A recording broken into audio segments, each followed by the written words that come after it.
तो चले ये सारा तीनों एक्ट के मेरिट्स और डिमेरिट्स भी देखते हैं और इसमें क्या गवर्नमेंट प्रोविज़न देना चाहिए ताकि जो फार्मर्स प्रोटेस्ट कर रहे हैं उसके ऊपर भी गवर्नमेंट ध्यान देना चाहिए। चलिए बात करते हैं इसका मेरिट्स के बारे में।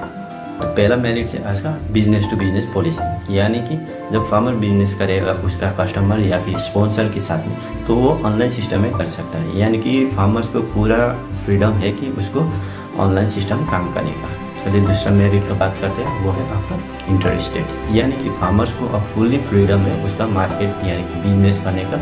वो कई स्टेट में भी कर सकता है, एक जगह में बैठ के ऑल ओवर इंडिया में उसका बिजनेस कर सकता है थ्रू ऑनलाइन सिस्टम। अब ऑनलाइन सिस्टम में इसमें हेल्प करेगा, तो ये बहुत बढ़िया है फार्मर्स के लिए कि उसके पहले के एक्ट में क्या था, उसको पहले APMC से ही उसका बिजनेस शुरू करना है। अब इसमें वो ऐसा कोई कंट्रोल नहीं, यहाँ पे ओपन मार्केट दे दिया है, उसको APMC में भी कर सकता है या फिर बाहर की दुनिया में भी ये मार्केट कर सकता है, यानी कि बिजनेस कर सकता है। इसमें इसका फार्मर्स का बहुत फायदेमंद है।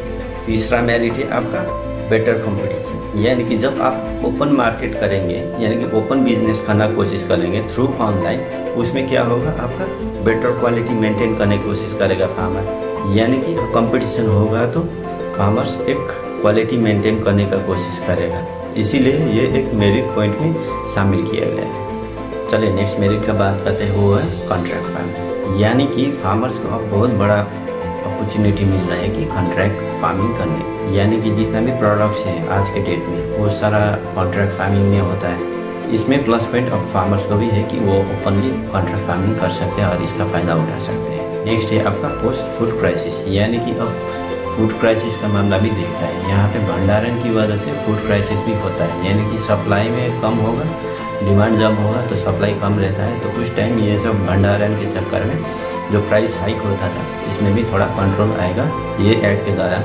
इसमें दिखाई दे रहा है। चलिए नेक्स्ट है आपका व्हाई नॉट एग्रीकल्चर ओनली, यानी कि जब आप बिजनेस कर सकता है कहीं हद तक ओपनली, तो फार्मर्स का एक क्या था, एक APMC में करना है बोल के उसमें थोड़ा रेस्ट्रिक्शन था। अब ओपन मार्केट मिल गया, वो जहाँ पे भी ओपन ट्रेड कर सकता है। इसमें एक फार्मर्स को बेनिफिट मिल गया है कि अब उसका प्राइस के हिसाब से थोड़ा मार्केट बनेगा और मार्केट में सुधार आएगा बोल के एक मेरिट पॉइंट भी मेंशन किया है।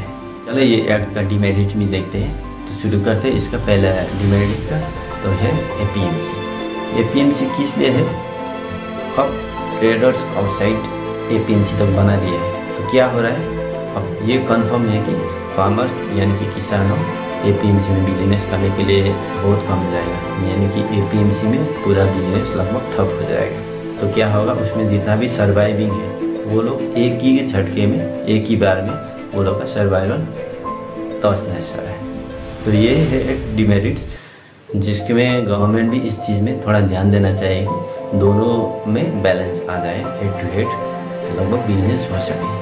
तो यही APMC की वजह से। और दूसरा नंबर डिमेरिट्स भी दिखता है ये एक्ट का। अब गवर्नमेंट ने क्या किया है, जो APMC का बाहर का दुनिया में जितना भी ट्रेडिंग होगा उसमें कोई टैक्सेस नहीं लगेगा बोल के सीधा सीधा मेंशन कर दिया, यानी कि जितना भी बिजनेस करने वाला है बाहर में ट्रेडिंग करना शुरू कर देगा, यानी कि APMC में पूरा तहस नहस हो जाएगा उसका बिजनेस। तो इसलिए गवर्नमेंट इसमें भी देखना चाहिए कि टैक्सेस अगर लगाया जाए तो दोनों तरफ में लगाया जाए, APMC में लगाया जाए या फिर बाहर की दुनिया में भी कोई हद तक टैक्स लगा जाए। और टैक्स नहीं लगाना है तो दोनों तरफ नहीं लगाना है, क्योंकि एक बैलेंस होना चाहिए, बिजनेस एक कॉम्पिटिटिव लेवल में लाना, तभी ये एक्ट का भरपूर हो जाएगा मुझे लगता है। तीसरा है आपका जुडिशियल सिस्टम, यानी कि गवर्नमेंट पूरा डिपेंडेंट हो गया अपना SDM और कलेक्टर के ऊपर। तो इसमें क्या होगा, जो स्पॉन्सर्स है उसके पास तो बहुत पैसा ही होगा, तो फिर वही कलेक्टर ये सबको खरीद के वो केस इजीली जीत जाएगा। तो इसमें क्या हो रहा है, फार्मर्स को लॉसेज में आ सकता है। तो इसमें कोई ऐसा गवर्नमेंट की तरफ से सुप्रीमेसी यानी कि कोई एक जुडिशियल कोर्ट में फाइनली लीग डिस्प्यूट का केसेस में शामिल करना चाहिए था। तो ये भी एक ड्रॉबैक ये एक्ट का। चलिए नेक्स्ट देखते हैं आपका नो रेगुलेशन, यानी कि ये बिजनेस में सिर्फ पैन कार्ड से ही आपका पूरा बिजनेस कर सकता है, यानी कि ट्रेडिंग कर सकता है। तो इसमें फार्मर्स को बहुत सारा लॉसेस आने का चांसेस दिख रहा है, क्योंकि कोई भी ट्रेडर्स अगर पैन कार्ड से बिजनेस शुरू कर देगा तो आज के डेट में पैन कार्ड तो ऐसे डुप्लीकेट भी मिलता है, तो उसमें फ्रॉड केसेस होने का बहुत सारा चांसेस दिखाई दे रहा है और इसमें फार्मर्स को बहुत लॉस है। तो इसके ऊपर में भी गवर्नमेंट कोई ऐसा रेगुलेशन लाना चाहिए कि हाँ, जो ट्रेडिंग करेगा उसका प्रॉपर ओरिजिनल डॉक्यूमेंट्स या फिर कुछ ऑफिशियल डॉक्यूमेंट्स वेरिफिकेशन होगा, उसमें रजिस्टर होगा, उसके हिसाब से इसमें गवर्नमेंट देखना चाहिए कि हाँ, ट्रेडिंग सही हो रहा है कि नहीं हो रहा है। इसमें थोड़ा रेगुलेशन चेंजेस लाना चाहिए। और ये डीमेरिट्स बहुत इंपॉर्टेंट है। जो एपीएमसी में ओलिगोपोली चल रहा था, यानी कि कार्टेलाइजेशन का जो सिस्टम था, वही सिस्टम बाहर के दुनिया में भी देखने का चांसेस है। क्योंकि बड़ा बड़ा बिजनेसमैन अगर स्पॉन्सर्स वाला एक फार्मर से कुछ फसल लेने की कोशिश करेगा, तो अगर वो लोग एक ही दाम मेंटेन करके, एक ही रेट फिक्स करके अगर एपीएमसी का जैसा हालत होगा, तो यहाँ पे किसान फिर वही केसेस हो जाएगा जो एपीएमसी में हो रहा है। तो यहाँ पे भी फार्मर्स को एक लॉसेस है। ये पॉइंट में भी थोड़ा गवर्नमेंट देखना चाहिए। चलो फाइनली अब देखते हैं गवर्नमेंट का अप्रोप्रिएट सॉल्यूशन क्या होना चाहिए ये एक्ट में। अब क्योंकि प्रोटेस्ट तो चल ही रहा है, अब 15 तारीख को मीटिंग है, तो उसके लिए अब गवर्नमेंट क्या नए चेंजेस लाना चाहिए। और फार्मर्स को भी ये इसमें ऐसा नहीं कि बिल वापस हो जाए बोलने से, इसमें क्या क्या गलत है उसको थोड़ा रेक्टिफाई करके ये फार्म बिल को और मजबूत बनाने की हेल्प करना चाहिए। तो चलिए इसमें देखते हैं पहला सॉल्यूशन है इसका एमएसपी। तो सबसे बड़ी बात ये प्रोटेस्ट में चल रहा है एमएसपी का। ये एक्ट में कोई एमएसपी करके कुछ मेंशन नहीं किया गया है, तो एमएसपी लेके काफ़ी प्रोटेस्ट चल रहा है। तो क्यों ये प्रोटेस्ट, ये एमएसपी क्या है? तो ये एमएसपी क्या है? एमएसपी है आपका मिनिमम सपोर्ट प्राइस, यानी कि जब सरकार बाजार का क्रियो में इंटरवेंशन करेगा तो उसका इकोनॉमिक सामान्य रहे बोल के वो मार्केट के दुनिया में इंटरवेंशन करता है, ताकि किसी को फायदा ना हो, किसी को लॉसेस में ना हो, बल्कि वो गवर्नमेंट इंटरवेंशन तो करता ही है मार्केट में। सरकार का कहना है जब किसान वो फसल लेके एपीएमसी में पहुंचता है तो उसका फसल के लिए एक मिनिमम रेट फिक्स कर लिया है, कोई एक एसेंशियल कमोडिटीज़ के ऊपर। तो उसका फसल जब एजेंट के थ्रू कोई ट्रेडर्स के ऊपर में जाएगा तो एक फिक्स प्राइस है, जिसमें वो मिनिमम सपोर्ट प्राइस के नीचे कोई फसल सेल नहीं होगा। यानी कि कोई भी ट्रेडर्स अगर फसल खरीदना है तो वही मिनिमम सपोर्ट प्राइस के ऊपर में खरीदना है, या फिर वही मिनिमम सपोर्ट प्राइस में खरीदना है। तो एपीएमसी में ये भी हो सकता है कि कोई ट्रेडर्स वो ना खरीदे, तो उस टाइम क्या होगा, वो किसानों का फसल जितना भी होगा, एसेंशियल कमोडिटीज़ की बात कर रहा हूँ, तो वो फसल जिसमें मिनिमम सपोर्ट प्राइस टैग है, तो उसको गवर्नमेंट पूरा खरीदे वही मिनिमम सपोर्ट प्राइस में। यानी कि किसानों को कोई लॉसेस में होगा, बल्कि इसमें कोई मेंशन नहीं है। तो इसमें क्या हो रहा है कि minimum support price at least farmer को एक फसल में मिल रहा है, पर ये एक्ट में ऐसा कोई मेंशन ही नहीं है कि अब एमएसपी मिलेगा या नहीं मिलेगा। तो इसीलिए फार्मर्स इतना प्रोटेस्ट कर रहा है कि हाँ, मिनिमम प्राइसेस होना चाहिए ताकि फार्मर्स लॉस में ना हो। बल्कि तो गवर्नमेंट यहाँ क्या करता है, वो फसल को फार्मर से खरीद के अपना स्टोर में स्टोर कर देता है उसके एमएसपी में, वही रेट में, मिनिमम प्राइस में। पर इसमें सारा गड़बड़ करने वाला आदमी है एफसीआई, वो है फूड कॉर्पोरेशन ऑफ इंडिया। वो गवर्नमेंट की तरफ से जो फसल लेने वाला सेक्टर है तो वो है फूड कॉर्पोरेशन ऑफ इंडिया। अब इसमें सभी लोग तो ऐसा नहीं है, काफ़ी हद में 80 to 90% ज़्यादातर सर्वे है वो सब के हिसाब यहाँ पे करप्शन ज़्यादा है।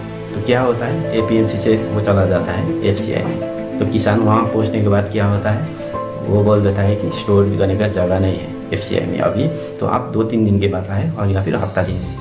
अब किसानों उसको फसल को लेके बाहर जाना, फिर वापस आना, यानी कि ट्रांसपोर्टेशन में खर्चा है। फिर अब उसका फसल खराब होगा या सही रहेगा, उसमें भी कोई गारंटी नहीं है। तो ये चीज़ में क्या होता है, वही फसल एफसीआई का कर्मचारी फिर कम दामों में खरीदता है, यानी कि जिसका मिनिमम सपोर्ट प्राइस है उसके कम दामों में। यानी कि अगर गेहूं का दाम 1900 है आज के डेट में, तो वो लोग खरीदता है 1500 में प्रति क्विंटल। तो उसमें क्या हो गया, आपका फार्मर्स लॉस पड़ गया 400। पर उसमें से ये फ़ायदा हो रहा है फार्मर्स को, एटलीस्ट फसल लेके जाना, वापस लाना, वो सब चीज़ का झंझट नहीं रहेगा, बोल के फार्मर्स भी वही दाम में बिक्री कर देता है। यही सारा चीज़ गड़बड़ है एफसीआई में, तो सारा सिस्टम यही खराब हो रहा है। तो फिर वही एफसीआई का कर्मचारी वही फसल इधर में स्टोर कर देता है और मेंशन कर देता है कि ये फार्मर से इतना रेट में खरीद दिया है, यानी कि प्रॉफिट मेकिंग कर रहा है आपका एफसीआई का कर्मचारी। इसमें एक डिसएडवांटेज एफसीआई की तरफ से,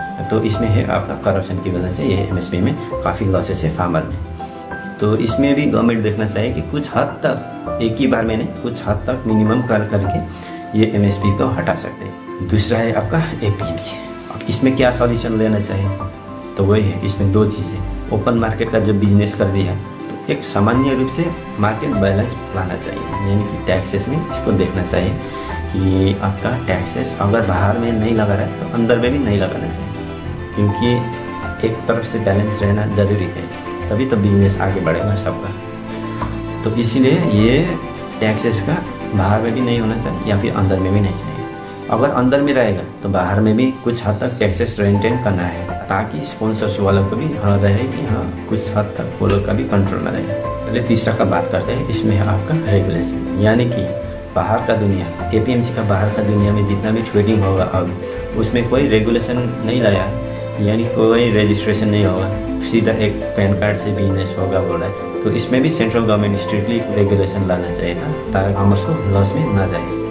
और चौथा है आपका जुडिशियल कोर्ट। ये तो हम बार बार बोल रहे हैं, जुडिशियल कोर्ट बहुत इंपॉर्टेंट था, तो एक जुडिशियल कोर्ट तो लाना चाहिए था गवर्नमेंट से। गवर्नमेंट का आदमी तो ऐसे ही करप्शन में फंस जाता है, तो इसलिए ये सबका निर्वाह करना बहुत मुश्किल है आज के डेट में। तो गवर्नमेंट इसमें भी ध्यान देना चाहिए। ये सारा चीज़ था एक गवर्नमेंट सॉल्यूशन लाने का। और अंत में ये कहना चाहता हूँ कि गवर्नमेंट को अब ये एक्ट लाया गया है तो फार्मर्स के कुछ हद तक पहले के एक्ट के हिसाब से ये एक्ट का एडवांटेज है।